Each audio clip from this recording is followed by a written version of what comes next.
तीन अक्षर में बहुत ताकत है। सभी आप लोगों से हाथ जोड़ के वंदना करता हूँ। हमारा जो चैनल है श्री सोनू महाराज, वो चैनल जरूर सब्सक्राइब करें और इन वीडियो को शेयर करते रहिए। तीन अक्षर में बहुत ताकत है। भजन और भोजन। आप देखिए, भोजन में भी तीन अक्षर हैं और भोजन में भी तीन अक्षर है। भोजन अक्षर सेम है ना। भजन, भोजन में खाली एक मात्रा है, ज्यादा है, और भजन में कोई मात्रा नहीं है। बस देखिए, यही ताकत देखिए, एक मात्रा की ताकत देखना। अभी क्या है, रात्रि को भजन है और कल सुबह में भोजन है। कल देखो, ये जगह खाली नहीं मिलेगी आपको। एक मात्रा में शक्ति देखिए आप। अक्षर सेम है, तीनों अक्षर एक मात्रा इन्वॉल्व है तो बहुत सारे लोग आएंगे। बस यही हमें समझना पड़ेगा। जितना आनंद आपको भोजन में आता है ना,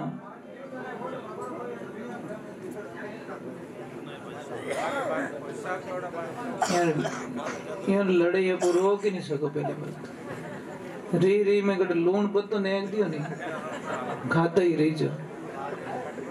यहाँ से जिन वास्ते के एक तो रसोईया ने कदी नहीं छीजोणो, एक गाड़ी रा ड्राइवर ने नहीं छीजोणो। हाँ, की टेमरा रेस दबाए दे, न्यूट्रल कर दे गाड़ी के लैब लेती जा। रसोईया ने छीजो तो वो किन टेमरा किन की चीज डाल दे मां, या तो मिर्चा पत्ती ने दी तो ही खावन नहीं सका। ये थोड़ा आनंद की बात हो गई। हमारा जीवन का लक्ष्य क्या है, हम दुनिया में क्यों आए, हमारा मेन उद्देश्य क्या है। अगर ये बात समझ में नहीं आती तो कोई मतलब नहीं है, सत्संग का अर्थ नहीं है। हाँ लाओ, ठाको थे ठाको गणी बेटा, क्या करे महाराज, इतनी बेगी मत लाओ, सुबह जिमे। उन्होंने कहो कि थोड़ा सा या तो थोड़ा तपेलो पड़ने ले जाओ उन साइड में थोड़ा जगह, क्या बोलिए बिना वही काम नहीं रहे महाराज। भीमी बोल नहीं पड़ी वे इतना मस्ती में है कि इन चीज को लेन देन ही नहीं। हमारी जगह सही है, पापा की जगह सही है।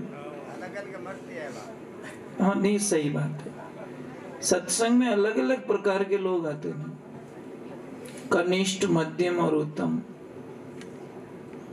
कनिष्ठ क्या करता है, सत्संग का नाम लेते तो विचार करता है कि मैं जाऊं कि नहीं जाऊं, जाऊं कि नहीं जाऊं। मध्यम क्या करता है, रवाना होने का मन तो करता है अपना, फिर विश्राम कर देता है, चलो ना सुबह जाएंगे। और उत्तम क्या करता है, हाँ देखो कितना शांति हो गई, एकदम शांति। पैसा पासो चालू मत कर जवा। तो उत्तम क्या करता है, सत्संग का नाम लेते ही उसको वैराग चढ़ता है, नहीं मुझे जाना है, नहीं मुझे जाना है।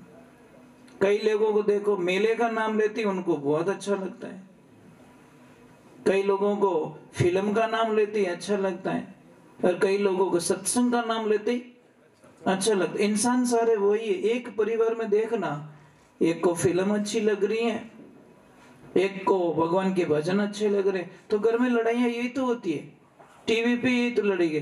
कोई तो कहता है रामायण आ रही है, रामायण निकाल यार, तो दूसरा वाला रिमोट लेके निकाल देता फिल्म। ये हो गया झगड़ा। मतलब छोटी सी बात से, एक को फिल्म अच्छी लग रही, टीवी एक है, एक को फिल्म देखनी, एक को रामायण देखनी है। ये भाषाएं हमें समझ में आनी चाहिए कि हमारा जीवन का कल्याण किससे हो सकता है।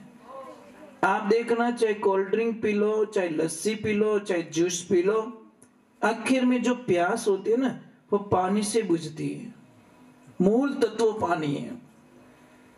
आप लस्सी पी के प्यास नहीं बुझा सकते, जबकि वो लिक्विड है। आप कोल्ड ड्रिंक पी के नहीं बुझा सकते प्यास, जबकि वो पानी जैसे ही लिक्विड है। आप जूस पी लीजिए, कुछ भी पी लीजिए, आखिर में पानी पिएंगे ना। आप ट्राई करके देखिए, मूल तत्व जब आपको मिलेगा ना, बड़ी शांति मिलेगी।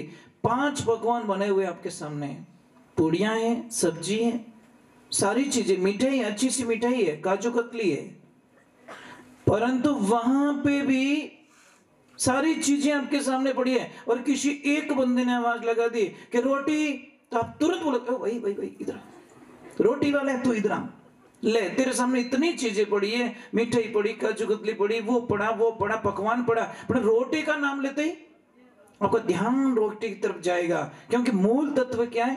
रोटी है। ऑटोमेटिक हमारा दो रोटी होती तो मैं आराम से जिम लेता, इतनी चीजें पड़ी तो आराम से अभी भी नहीं जिम रहा है, क्योंकि ये दिखावा, ये क्या मेकअप है। जो ये पकवान होते हैं ना, इसको हम मेकअप कहते हैं। और थोड़ी देर ही बढ़िया लगे, પછી કઈ કે માર ગેસ ઘણો બને, ગેસ બને કઈ ખાયો अलग अलग, तू तो थोड़ो खाटो पी लियो, थोड़ी लस्सी पी ली, थोड़ो मिर्ची वड़ो खाई लियो, थोड़ो रसगुल्लो खाई लियो, वेंगर जैन फाइटिंग री मायने वो तो के तू हट कहीं करे, वो के तू हट कहीं करे, ए लड़ी जन પછી के मारे गैस घणो बने, गैस कई धारे बम वाणी देख जे तू। ये दिखती बात है भाई।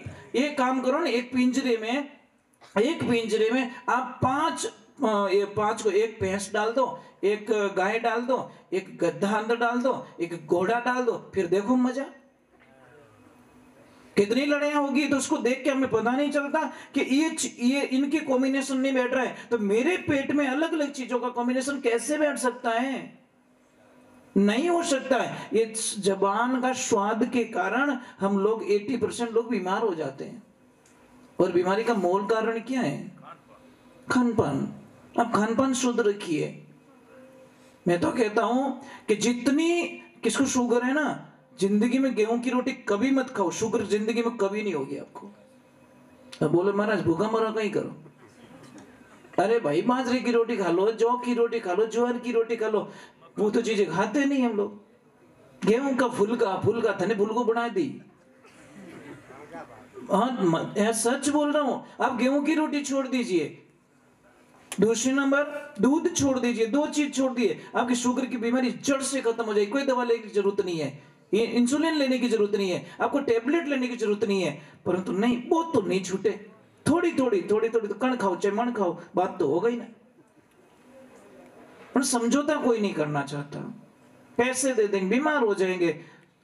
तो हमारी जिंदगी को समझनी पड़ेगी हमें, हमारा जीवन क्या है। ये जो ये शरीर है ना प्रभु, कहीं मार्केट में तो नहीं मिलता ना, नहीं मिलता। सारी चीजें भौतिकता की जो दिखने वाली चीजें, रजाई फट गई दूसरी ले आओगे, बत्ती फूट गई दूसरी ले आओगे, कपड़े फट गए दूसरा ले आओगे, ये बॉडी कहां से लाओगे आप?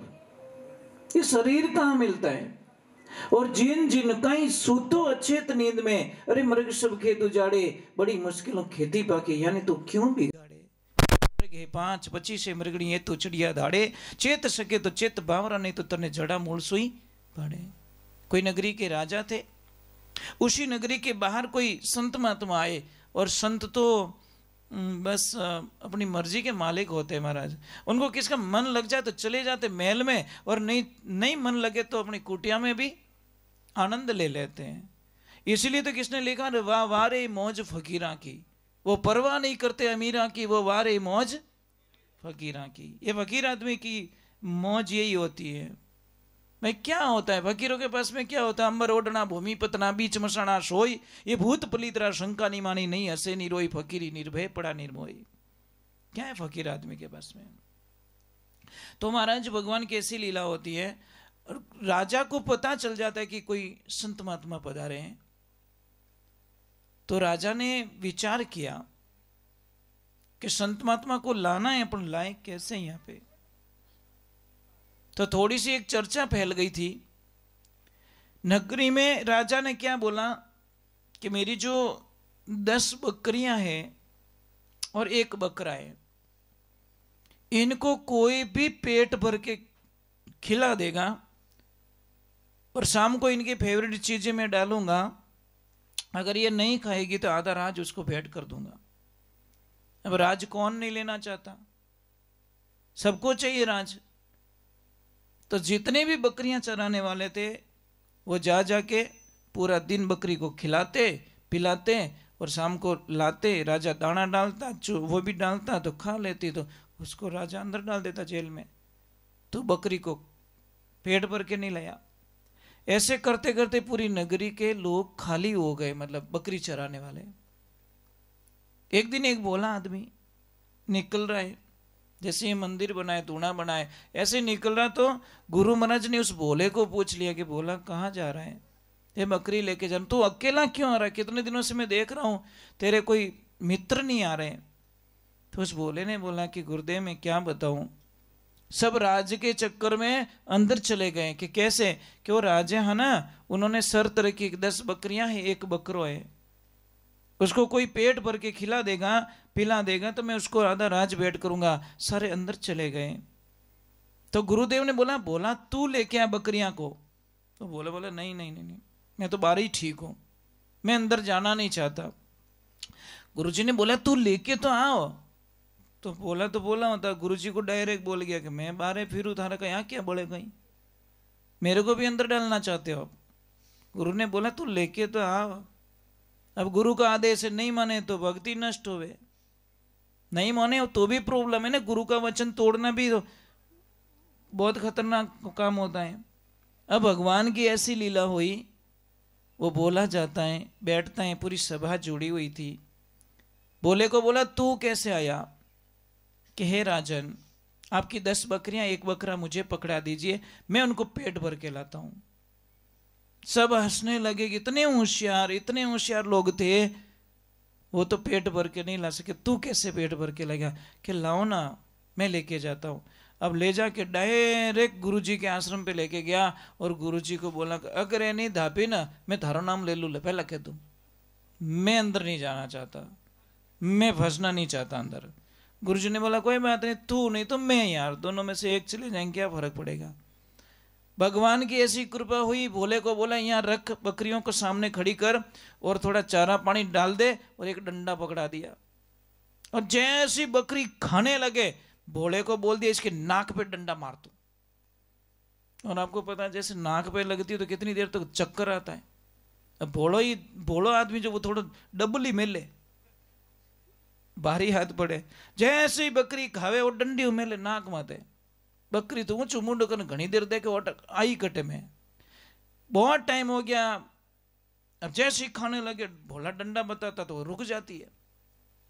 गुरुजी ने बोला कुछ हुआ, कि हुआ क्या गुरुजी, बराबर काम हुआ, एक ही नेड़ी नहीं आवे, तो बस तुझे कुछ नहीं करना, ले जा इस बकरियों को। और जैसे ही वो राजा कुछ डाले दाना पानी तो की मत कर जे, डंडी ऊपर कर दीजिए, वही टोट को धारकन है कि ठीक है गुरुदेव।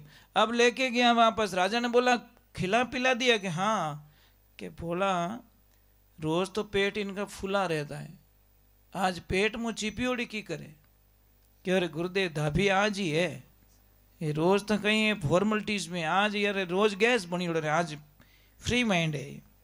जैसे वो खाने के लिए दाना पानी डाला, बोलो डंडी ऊंसो की दो बकरियां खावी को नहीं। राजा ने बोले तो दबाए दी भाई, ये तो आधा राज का मालिक बन गया। अब जैसे ही आधा राज देने लगा, भोले ने बोला मुझे ये राज नहीं चाहिए, मेरे जितने मित्र अंदर है उन सबको बाहर निकाल दो, बस मुझे कुछ नहीं चाहिए। देखो मतलबी और बिना मतलबी लोग यहाँ पता चलता है। अगर मतलबी होता तो उनको बाहर क्यों निकलवाता, वो डायरेक्टली राज ले लेता। पर देखो उसकी भक्ति कितनी महान है, अपने लिए नहीं, बोला बाहर निकाल दे। महाराज भगवान की कृपा हुई और सारे लोगों को बाहर निकाल दिया। अब सारे लोग भोले को पूछ रहे तूने कैसे जीत लिया, तूने कैसे जीत लिया। तो वो अकेला गाता जा रहा है, नाचता जा रहा है, झूमता जा रहा है। क्या बोल रहा है, अरे मुकदमा जीतिया रे, ए मारा सतगुरु बनिया वकील, मुकदमा जीत गया मैं, मेरे गुरुजी वकील बन गए, उन्होंने सियाण समझाई और मैं समझ गया और जीत गए। इसलिए ध्यान रखिए बिना अच्छी संगत हमारा जीवन का कल्याण नहीं हो सकता। आज आज अच्छे कपड़े पहनने के लिए हमारे पास पैसे हैं, अच्छी गाड़ी खरीदने के लिए पैसे हैं, अच्छा बंगला बनाने के लिए पैसा है, अच्छी टाइल लगाने के पैसे हैं, परंतु अच्छा खाने के लिए लोगों के पास पैसे नहीं है। पेट में, नेट में नहीं, पेट में खर्च करो। लोग नेट में ज़्यादा खर्च करते हैं। रिचार्ज नहीं रहे मोबाइल तो फटाफट मारो, नेट रिचार्ज खत्म हो गयो, रिचार्ज करो અને ભૂખા મરે કઈ કે કઈ बात नहीं, 2 घंटा बाद में जीमो, बस जीमना 2 घंटे बाद में एडजस्ट कर लेगा, परंतु मोबाइल में नेट नहीं है वो उसको एडजस्ट नहीं होता। बस ये मोबाइल का पहला अक्षर क्या है, ध्यान रख देना। बस क्या है, माँ, और मृत्यु का पहला अक्षर भी ये क्यों है हमारी लाइफ में आपको पता नहीं है। आदमी की 30 साल की उम्र खाने के लिए आया है, कितनी, और ये कड़वा सत्य है महाराज, देखना 30 वर्षों की उम्र ये मोबाइल खा जाएगा। 4 घंटे यूज करते होंगे शायद आज, कितना, 24 घंटे में 4 घंटे इस मोबाइल को देते हो आप लोग, चाहे नेट के माध्यम से, चाहे फालतू के माध्यम से, जो काम की चीजें नहीं वो भी देख। 4 घंटे आपके एक एक मिनट काउंट करना, महीने के 120 घंटे और साल के 1500 घंटे, सब काउंट कीजिए आप, कितनी साल चली जाएगी मोबाइल के पीछे हमारी, कितना रिचार्ज जाएगा हमारा। मोबाइल चाहिए पर मोबाइल का दुरुपयोग नहीं होना चाहिए, तो आपकी ज़िंदगी में कुछ आनंद हो सकता, नहीं तो कोई मतलब नहीं है। अभी थोड़ी सी मेरी एक प्रार्थना थी, सुन लोगे तो अच्छी बात है, नहीं सुनोगे तो मैं तो राजी रहूँगा। क्योंकि समझ लीजिए आपके गांव में कोई भी सेठ है, बहुत पैसे वाले, वो एक गाड़ी लेके आए 5 करोड़ की बस, और उन्होंने बोला मैं 4 धाम की यात्रा फ्री में करवाना चाहता हूँ, तो सारे लोग फटाफट बस में बैठ गए। अब गाड़ी का ड्राइवर आता है और सारी चीजें पूछता है, बस कैसी लगी, अच्छी लगी, सारा सिस्टम समझ में आ गया कि हाँ बस को रवाना करूं कि हाँ। बस का ड्राइवर बोला, एक बात बोलना भूल गया मैं, प्लीज क्षमा करना, कि क्या, कि मैंने सारी चीजें बताई, एसी कहाँ से चालू होती है, लाइट कहाँ से चालू होती है, वो कहाँ से चालू होता है, क्या करना क्या नहीं करना, पर एक बात बताना मैं भूल गया कि कहीं इन बस रे मायने ब्रेक नहीं है, इस बस में ब्रेक नहीं है। अब अंदाज लगाओ, अंदर बैठोगे बाहर निकलोगे आप, क्या बस 5 करोड़ की भाई, बैठोगे नहीं, बैठोगे ना, क्योंकि ब्रेक, बस जिस बस में ब्रेक नहीं, उस बस में यात्रा नहीं करने चाहते। जिस सत्संग में कोई नियम नहीं है, उस सत्संग में बैठने का भी कोई मतलब नहीं, वो बिना ब्रेक की गाड़ी होती है। और नियम बहुत जरूरी है, आप अंदाजा लगाइए, बिना नियम का कोई भी चीज देखिए आप, ये लाइट लग रही नहीं, इसका एक तार बीच में से काट के देखो, लाइट बंद हो जाएगी, सप्लाई बंद, लाइट बंद, हमारा कांटेक्ट टूट जाता है। आप सूर्य के सामने मुड़ते नहीं और सूर्य के दर्शन करना चाहते हो, ये संभव नहीं है साहब, मुड़ना पड़ेगा, सन्मुख होना पड़ेगा। आप राम की तरफ मुड़ते नहीं हो और राम के दर्शन पाना चाहते हो, सवाल भी नहीं हो सकता। आप स्कूल जाना नहीं चाहते और डिग्री लेना चाहते हो, कैसे मिलेगी भाई, नहीं हो सकता। तो आपसे हमारी विनंती है, थोड़ी सी आपको तकलीफ दूंगा, थोड़े हम लोग नाराज भी हो जाएंगे, मेरे पे कोई दिक्कत नहीं, संतों पे ऐसे नाराज लोग होते ही रहते हैं, हमारा जीवन ऐसा ही होता ना, समझदार तो नहीं होते हैं। थोड़ा सा बैठक आपको चेंज करनी पड़ेगी, माता बहनों को इधर बैठना पड़ेगा, जेंट्स लोग थोड़े इधर आ जाओ, क्योंकि आपके लेफ्ट में जरूरी है, राइट में कभी मत बैठाओ, नुकसान आता है। आप ट्राई करके देख लो, चाहे यात्रा हो, चाहे खेत में हो, चाहे घर में हो, चाहे भोजन करते हो, आप लेफ्ट में बैठाइए। नहीं थोड़ी तकलीफ दे रहा हूँ, इसीलिए मैं पहले क्षमा मांग लिया, नहीं तो मैंने हाका करो बार कि ए महाराज मैंने भोड़ा पड़िया, पर क्या करे महाराज, नहीं आप तो बैठे रहो, आपको तो ऊंचो हाथ करना, इससे 2 फायदे हैं मुझको, थोड़ा व्यायाम भी हो जाता है और दूसरे नंबर परमात्मा का अभिवादन भी हो जाता है।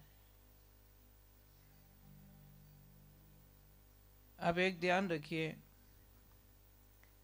कई लोगों के मन में, अच्छा मेरी भाषा समझ में आ रही है, तो ठीक है, ठा पड़ियो ठीक है, किन किन ठा नहीं पड़े तो कहीं करो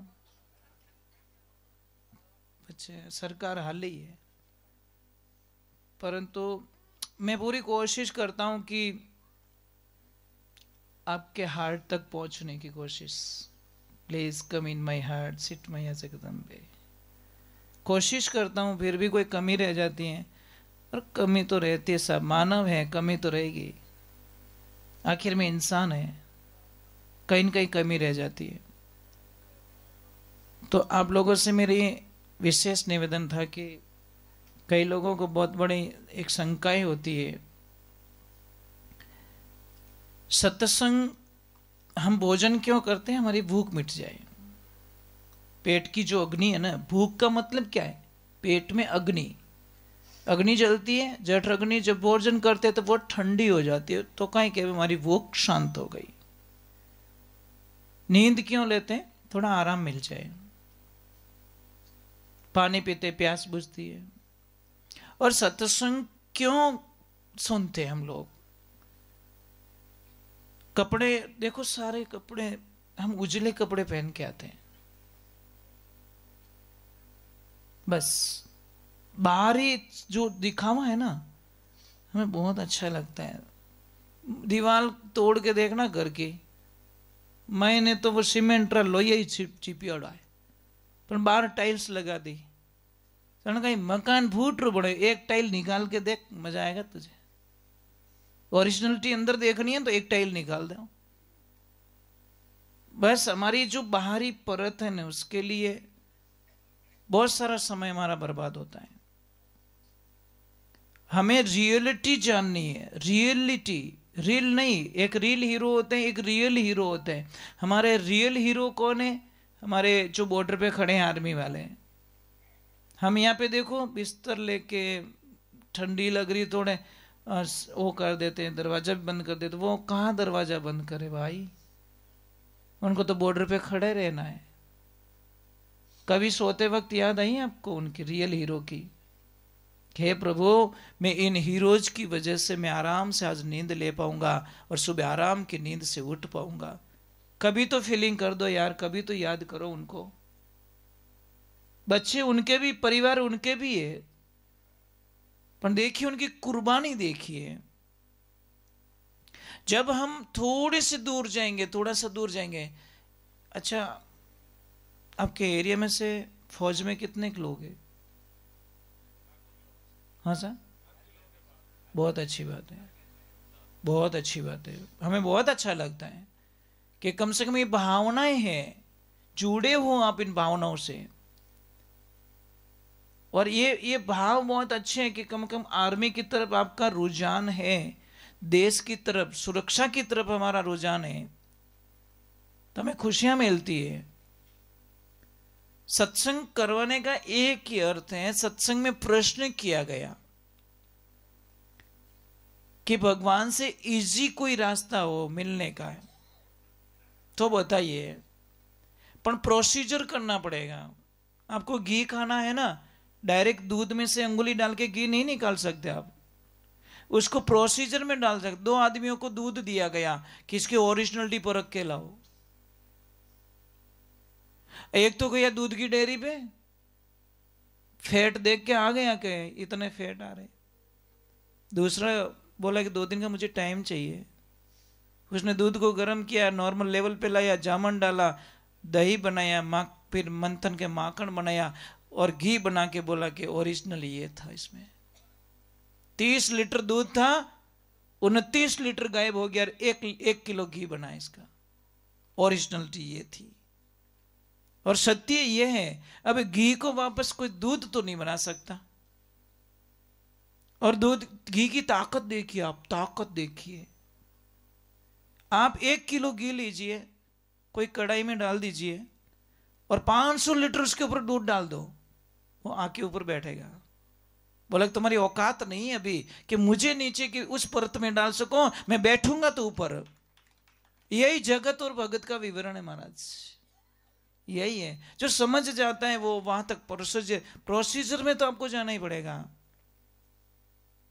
हम सत्संग सुनना नहीं चाहते हैं, ध्यान करना नहीं चाहते।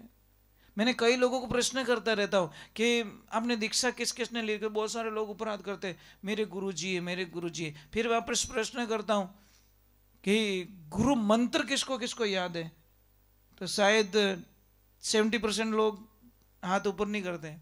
फिर वापस बात करता हूँ, बोलता हूँ कि भाई गुरु मंत्र याद है तो जप कौन कौन करता है, तो फिर 2% ही लोग ऊपर हाथ करते हैं, 98% फेल हो जाते हैं।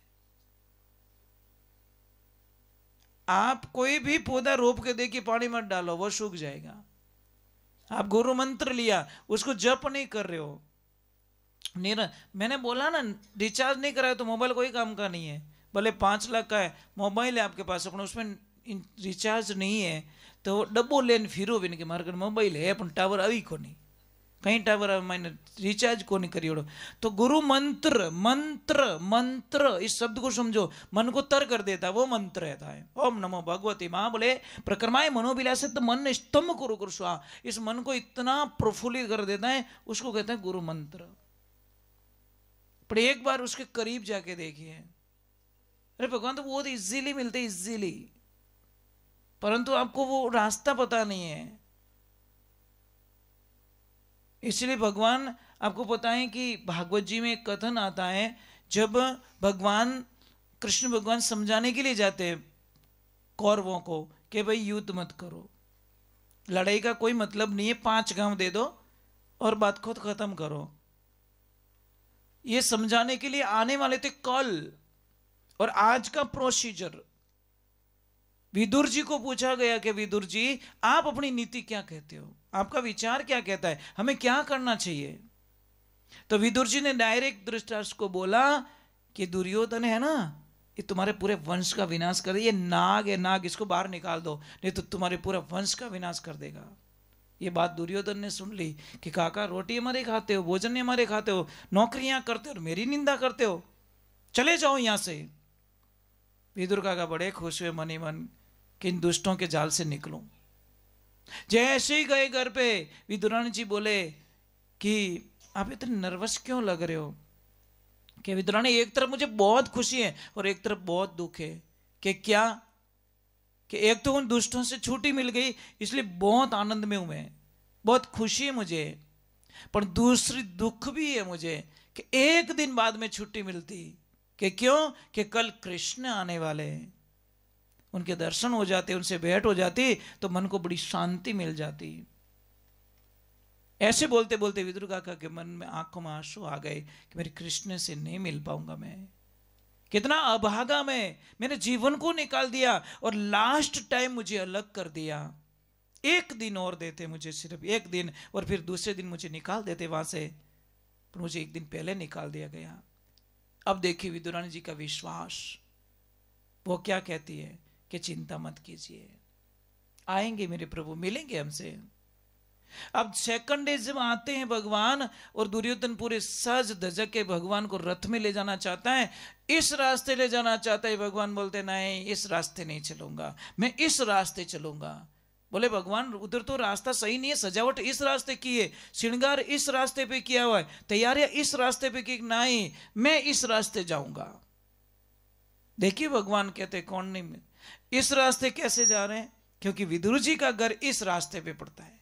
वो डायरेक्ट नहीं बोले कि विदुर काका इधर रहते, पर उन्होंने बोला नहीं मुझे इस रास्ते जाना है, और भगवान इस रास्ते गए, जिद कर गए। और जैसे ही सारे तापड़दिंग कर रहे, नाच रहे, बाजे बज रहे, विदुर जी विदुरानी जी ऊपर खड़े महल के अंदर, उन्होंने बोला थोड़ा फूल बरसा देंगे, हमारा कामना पूरी हो जाएगी, हम कृष्ण को देख लेंगे बस। और जैसे ही उनके महल के कक्ष गए, उन्होंने रथ रोका दिया, डायरेक्टली बोल दिया कैसे हो विदुर काका। कौन कहते भगवान नहीं सुनते, सुनने वाला तो चाहिए। इसलिए कहते हैं ना, भाव के भूखे हैं भगवान। हाँ, भाव ही एक सारे, जो बजते मुझे भाव से उसका बेड़ा पार है। अब भाव से जाइए भगवान के पास में। कोई भी मंदिर जाइए, मंदिर ये मत देखिए मंदिर छोटा ये बड़ा, ये दो देखना बंद करो। और जब तक दो देखना बंद नहीं करोगे भगवान की प्राप्ति कभी नहीं कर पाएंगे। क्योंकि कीड़ी में तू नानो दिखे, हाथी में तू मोटो क्यों, बण महावत ऊपर बैठो हाकण वालो तू रोई तू कैसो खेल रच्यो मेरे दाता जी, तो देखो वो तो तू रोई तू है नहीं। नर नारी में दो दिखे, नर नारी में एक विराजे दो दुनिया में दिखे क्यों, टाबर होकर रोवन लागो राखण वालो तू रो तू कैसो खेल रचियो मेरे दाताजी देखो तू रोई तू। ये भाव रखिए। आप ये मत सोचना इतनी सी मूर्ति में क्या है, वहां तो मूर्ति बहुत बड़ी है उसमें भगवान है, ये भूल कर देते हैं। ये समझ से परे हो जा। दो देखना बंद करो कि मोरे मंदिर तो जोरदार बनियोड़ो और अटे मंदिर छोटो ही है। ये छोटा मोटा आपने वास्ते भगवान रे वास्ते छोटा मोटा भगवान ने कोई शास्त्र में नहीं लिखा या कोई वेद पुराणों में नहीं लिखा कि छोटे मंदिर में भगवान नहीं मिलेंगे, कोई विशाल मंदिर होगा उसी में भगवान मिलेंगे, ऐसा नहीं है। ये भाव को बंद कीजिए। आप कहीं पे भी सत्संग में जाओ, जो भी आपको अच्छे लगे सब संतों का भगवान का दूत समझ के उनके मुखारबिंद से निकली हुई वाणी परमात्मा की वाणी समझ के ग्रहण करके आइए। अपने दो देखना बंद कीजिए। मोरा महाराज को नहीं है तो इयारा महाराज है, लपड़ो अटीज भी हो।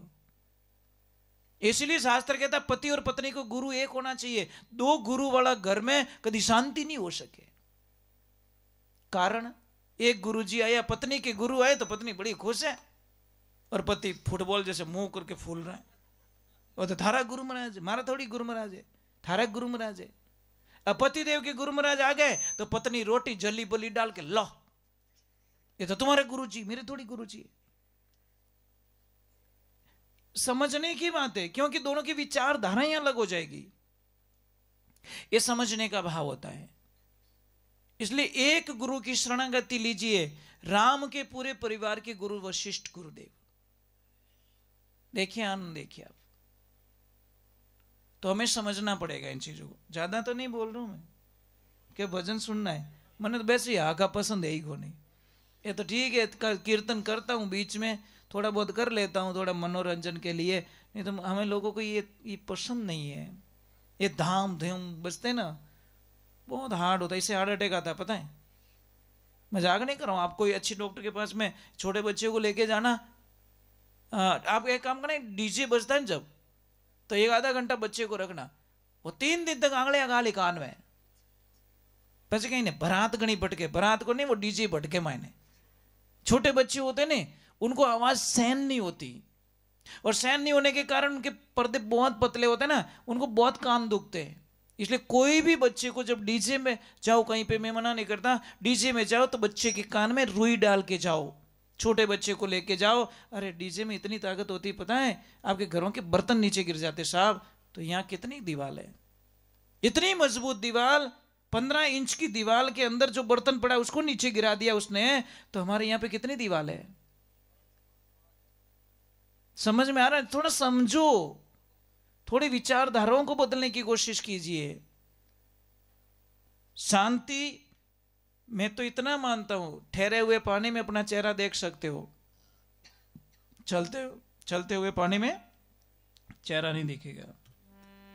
बोलिए सदगुरु जी मरण कौन नहीं है। इसलिए भगवान ने बोला ऐसा प्रसाद दिया जाए, वो क्या नहीं मारो मारो मारो, ले हमें राम राम कर तू, कोई नेड़ो नहीं आवे महाराज।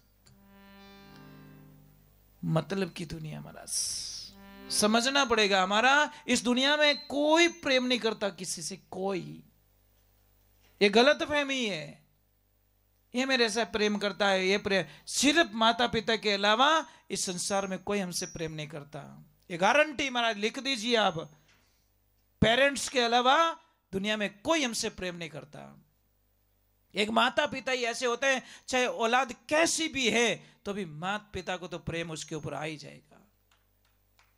और एक ट्राई करके देखना, जो अणकमाऊ से अणकमाऊ बेटा है ना, उसको भी सबके सामने मां डांट लेगी, जा तुझे खाना नहीं मिलेगा, और वही मां रात को 12 बजे छाने छाने ले जाने में रोटी खिलावे महाराज, उसको मां कहते हैं। किसी की पत्नी मर गई, छोटा सा बालक, आदमी बहुत अच्छा था, बहुत अच्छा नहीं बहुत अच्छा, उसने बोला मैं दूसरी शादी नहीं करूंगा, पर लोग रेवण कट दे, लोगों ने खटके आ क्या मैं घोर हो रहे जी हो, उसको बोला दूसरी शादी कर ले, तेरी जवानी, अरे जवानी गई पानी में, मुझे शादी नहीं करनी, मेरा बच्चा है, मैं इसको देखूंगा और इसके जीवन बनाऊंगा। पर लोग लारे पड़िया तो एड़ ही पड़िया, दूसरी शादी करवा दी। भगवान की ऐसी लीला हुई। अब उसको काम था बाहर, तो छोटे से बच्चे 1.5-2 साल के बच्चे को अपनी नई पत्नी के साथ में छोड़ के गया। नई पत्नी थी ना, उसके पास बच्चे को छोड़ के गया और चला गया। जब 3 साल बाद मैं लौटा वापस, और आते ही उस बच्चे को देखा और बच्चे को मार्केट में लेके गया और उसको पूछा, बेटा तेरी वो मम्मी और इस मां में क्या अंतर है? अब बच्चे की बात सुनिए महाराज। बच्चा क्या बोल रहे, पिताजी वो मम्मी थी ना मेरी सगी मम्मी, वो बहुत झूठ बोलती थी, और ये नई वाली मां है ना एकदम झूठ नहीं बोलती। पापा पापा बोले क्या बोल रहा है तू? तेरी सगी मां झूठी थी और ये सच्ची है कि हाँ पापा मैं सच बोल रहा हूं। मेरी जो सगी मां थी ना वो बहुत झूठ बोलती थी, और ये नई मां है ना झूठ नहीं बोलती पापा। कि वो कैसे? कि मेरी जो सगी मां थी ना, कहीं पे भी कोई गलती हो जाती या कपड़े धूड़ में कर देता या कुछ गलती कर देता तो 2 झापट रख के बोलती, शाम को तुझे खाना नहीं मिलेगा। पापा बताएं, सुबह बोलती खाना नहीं मिलेगा, शाम को खाना खिला के सुलाती। तो झूठी थी ना पापा, वो झूठ बोलती थी ना। वो बोलती कि सुबह खाना नहीं मिलेगा शाम को, फिर भी वो खाना खिला के मुझे सुलाती थी। और ये मम्मी बोलती नहीं तुझे 2 दिन खाना नहीं मिलेगा, तो सच में पापा ये झूठ नहीं बोलती, 2 दिन खाना ही नहीं देती मुझे। फर्क इतना ही है। एकदम उस आदमी की आंखों में आंसू आ गए, अरे मेरे प्रभु वाह। इसलिए पेरेंट्स इज गॉड। मैं सिर्फ माता पिता को भगवान मानता हूं साहब। और जिस दिन आपको यह बात समझ में आ जाएगी माता पिता की, उस दिन दुनिया के बेताब बादशाह बन जाओगे आप। माता पिता की बातें क्यों कड़वी लगती है हम लोगों को? क्यों पापा कुछ कहते तो गलत लगती, क्यों मम्मी कुछ कह देती है तो गलत लगती है? और जिन जिन बच्चों को माँ बाप की बातें खरी लगती ना, देखना महाराज उनका तो भविष्य खराब हो चुका है। जिंदगी में कभी सक्सेस नहीं हो पाएंगे। ये ट्राई करके देखना। ये दिल है ना साहब, दुनिया वालों को देखे देखो, खेलेंगे तुम्हारे दिल से। ये दिल दुनिया वालों को दोगे तो दुश्मन तुम्हारे 1000 खड़े हो जाएंगे। ये दिल अगर मेरे प्रभु को दोगे तो चाहने वाले लाखों लाइन में खड़े हो जाएंगे। फर्क इतना ही पड़ेगा। ये दिल भगवान को दे के देखो, एक बार ट्राई करके देखो, एक बार प्रेम करके देखो मेरे प्रभु से, जिंदगी में बहुत खुशी आएगी। पर क्या करे, ये मोबाइल कहते हैं I miss you, I like you, मरो मरो बस, कुछ नहीं मिलने वाला है। बस मिलेगा तो परमात्मा की भक्ति के अलावा कुछ भी नहीं है। आप कहीं पे भी दिल लगा के देखो, रोने के अलावा कुछ नहीं मिलेगा साहब। और एक बार परमात्मा से प्रेम करके देखो। देखो यहाँ संतों की समाधि देखिए, इन्होंने परमात्मा से प्रेम किया, ईश्वर से प्रेम किया। आज हजारों साल वर्षों बीत गए तो भी उनका नाम ब्रह्मांड में कोई मिटा नहीं सकता। ये परमात्मा की भक्ति का आनंद है। जय हो। हाँ यहाँ पे लेके जी, बहुत बहुत धन्यवाद है आपको कि शायद जय हो जय हो। क्या बात है गुरुदेव के।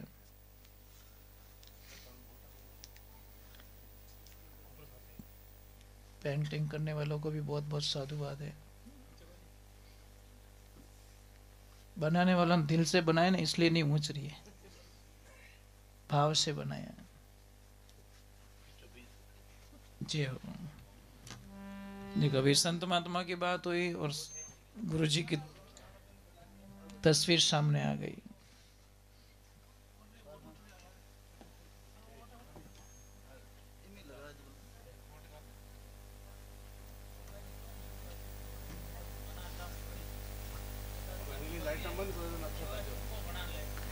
नहीं, बहुत बहुत धन्यवाद जिन्होंने ये तस्वीर बनाई है और जिन्होंने ये किया है, बहुत बहुत साधुवाद उनको।